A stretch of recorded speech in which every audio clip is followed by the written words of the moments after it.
And we are privileged in the same wavelength to have the Uganda Airlines the Chief Executive Officer, Mr. Conwell Malaya. Good to have you again. Thank you so much. Mr. Malaya, we had this conversation sometime in August. It was during the lunchtime bulletin. Yes. And you were very sure that by the end of this year, we should be having at least the first Airbus. And congratulations on this latest achievement. What does this mean to Uganda Airlines, the acquisition of this of the Airbus? First of all, Andre, I mean, it's a promise kept to the people of Uganda by the government of Uganda, who, from the inception of the airline, it was the vision to have this airline both connect Uganda regionally and internationally.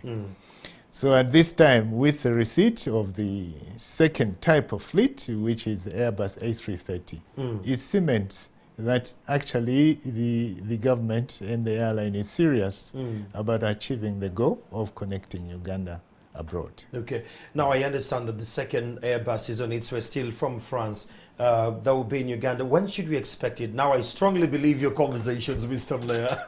After the first conversation, this coming here, it means the second one is on its way. But when should we expect it? No, we should expect it around about the middle of January. Okay. Yeah, otherwise the second aircraft has also been inspected by the technical team.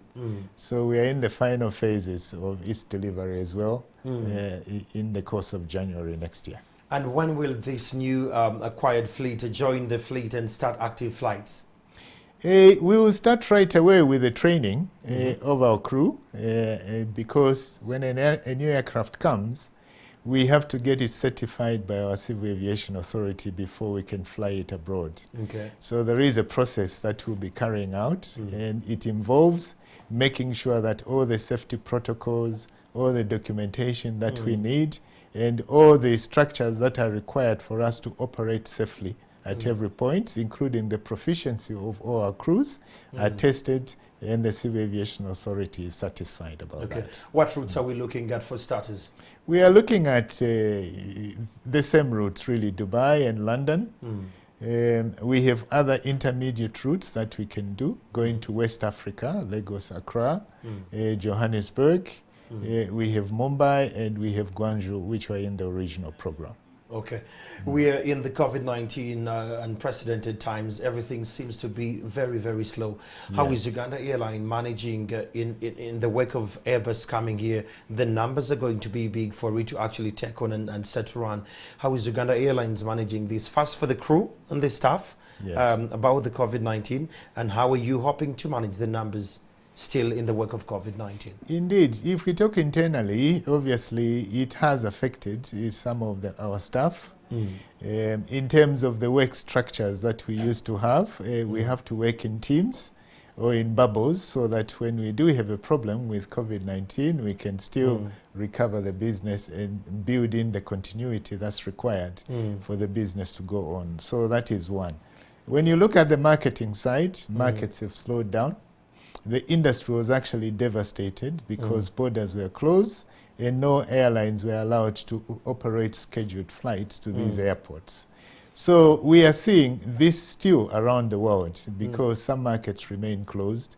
But for those ones that have been open to us, for example, the 4 routes that we started, which is Juba, Mogadishu, Nairobi, and Dar es Salaam, we have seen very good response on 3 of them. On one of them, not so good a response. But when we came to the end of November, beginning of December, we have seen a resurgence of demand. Maybe it's because of the festive season. So we have actually now opened up all the 8 routes that we are operating before the pandemic. Now, talking about the sustainability in times of these economic times, the times of unprecedented, and here you have 5 of them.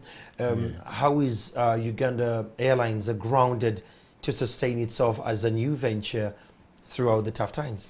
Yeah, we are still setting up, and basically Uganda is investing for the future. Okay. Yeah, this is a long-term project, and it was necessarily set up that way by the government.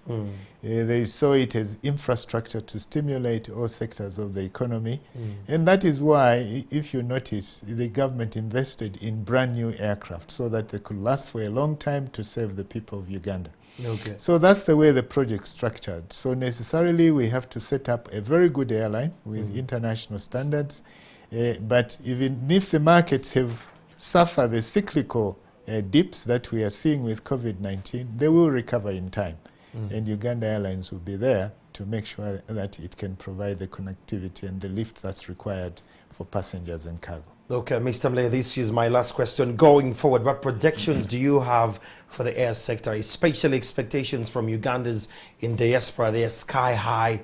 And when you look at this new fleet coming on board, it's just raising more expectations. What are your projections as the CEO of this? No, we have had very positive feedback from all over the world about what we are doing. They are pleased for Uganda that finally they have an asset of their own which they can use and which brings not only the necessary services but also pride to the country.